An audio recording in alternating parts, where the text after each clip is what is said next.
எங்கே நான் போனா என்ன எண்ணம் யாவும் இங்கேதான் உன் பேர மெட்டு கட்டி உள்ளம் பாடும் அங்கேதான் என் ஆசை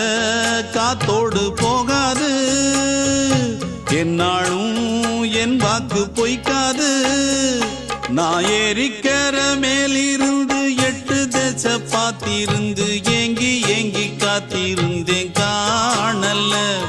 மணி 7 8 ஆன பின்னும் ஊரடங்கி போன பின்னும் சோறு தண்ணி வேணும் என்று தோணல என் தெம்மாங்கு பாட்டை கேட்டு தென்காத்து ஓடி வந்து தூதாக போக வேணும் அக்கறையில நான் உண்டான ஆசைகளை சொல்லாம பூட்டி வச்சு உள்ளார வாடுறேனே இக்கரையில நான் ஏறிக்கர மேலிருந்து 8 தேச பார்த்திருந்து